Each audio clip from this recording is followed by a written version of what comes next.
Good afternoon, everyone. My name is Zainab Jama, and I am proudly representing my beautiful land, Somalia. I was born and raised in Somalia.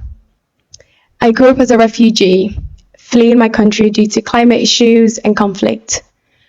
As a child, my childhood consisted of my family and I riding on camels, searching for safety and a home. But every place we found was destroyed. And luckily, our family got accepted and we found opportunity in the UK. And that's where I pursued my education. And my family and I were able to rebuild our life. Today, I would love to share the mission that brought me to Miss World. I'm the founder of the Female Initiative Foundation, a project born from one of the most darkest moments of my life. I stand here today not just as a voice for the voiceless, but as a survivor of female genital mutilation. I speak for the millions of girls whose voices were silenced before they ever had the chance to live freely. I know what it feels like to have your rights taken away, to feel powerless and to be told that your voice doesn't matter. And I know there's a lot of people in the world who don't know what female genital mutilation is.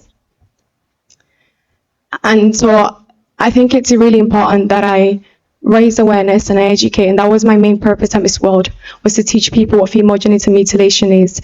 And I'd love to share with you guys the procedure that's done. I know that it's something that can be very uncomfortable, but I believe that it's something that the world needs to hear and needs to know. And I will explain to you this at first hand. I was 7 years old. I was outside playing with my friends when I was picked up. My clothes were ripped off, and I was taken to a room where 3 women waited with blades, scissors, and all tools. These women were not doctors, nor were they medically trained, just tradition passed down through generations. They cut off my clitoris, the part of my body meant for womanhood. They then sliced away the inner labia and the outer labia. I remember I screamed in pain because during the procedure there's no anesthesia used, no comfort, only blood and loud silence. I remember crying and begging, but the woman told me to be quiet, to be brave, and to be proud, as that was part of our tradition. Once the cutting was done, my skin was stitched back together with thick thread or thorn, leaving only a tiny part of hole, barely enough for urine or blood to pass through. This process is called infibulation and is one of the most severe forms of FGM. After the procedure, I was laid in a dark room with my legs tightly tied together.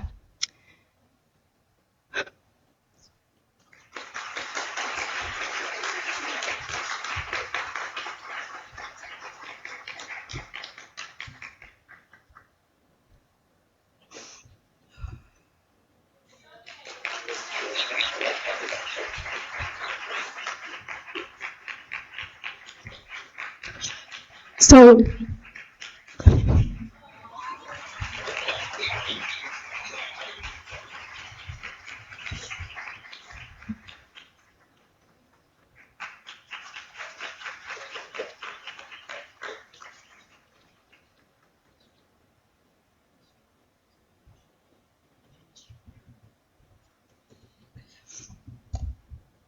after the procedure, I was laid in a dark room with my legs tightly together for days. And I remember I was in a room and I was bleeding every day. I had no toys, I had nothing. I only had charcoal next to me, and I used to draw on the wall next to me, and I'd just draw my dreams away just to keep me alive, because that part after the procedure is where a lot of girls die and they don't make it out alive. That moment changed me forever, and my childhood came to an end. I survived, but many of girls didn't, and they don't. I stand here today for the joy that my mother couldn't reap her love. For generations, our mothers, our grandmothers, and the women before them endured this pain in silence. They were taught that suffering is part of being a woman and that this is normal. But it's not normal. It's not okay, and it's not part of our destiny. I know that I cannot change my past, but I can fight for their future. And I know the consequences that come with that. But I get so many messages from little girls from my country telling me that they're going to be getting female genital mutilation done soon.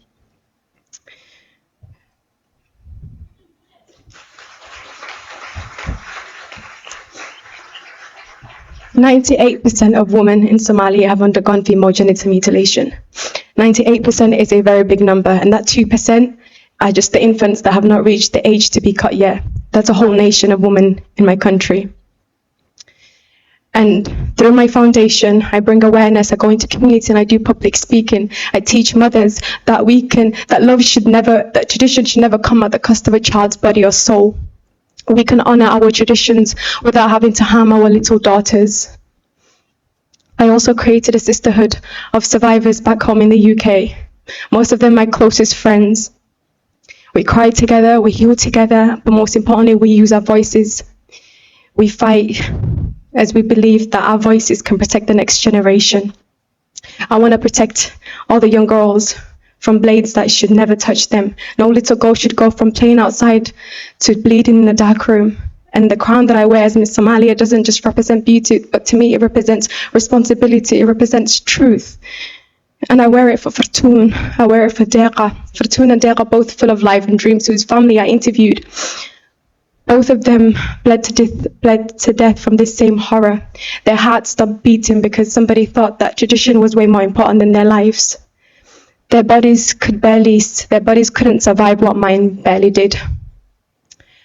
And so, no matter what the consequences is, I'll continue to keep fighting until I see change and until I see the world talk about it.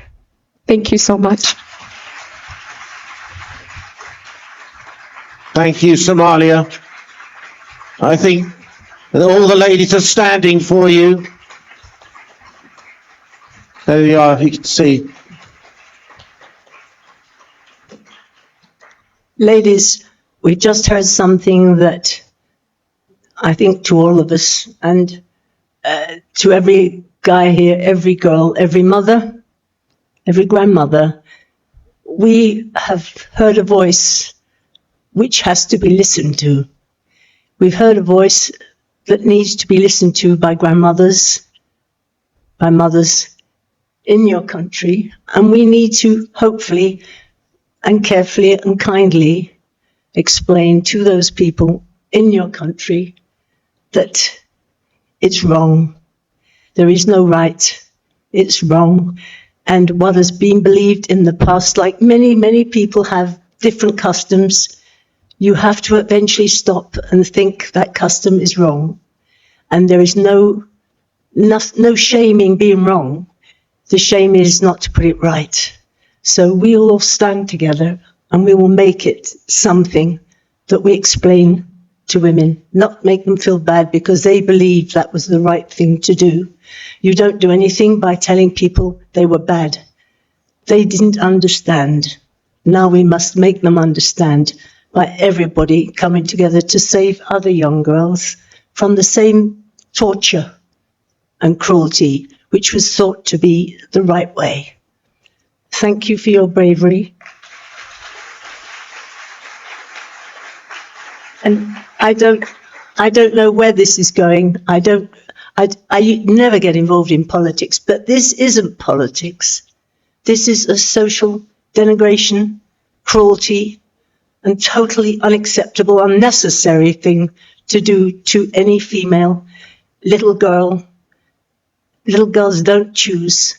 Now grandma must learn the new way of life. There is no excuse that's because we did it, you have to have it done.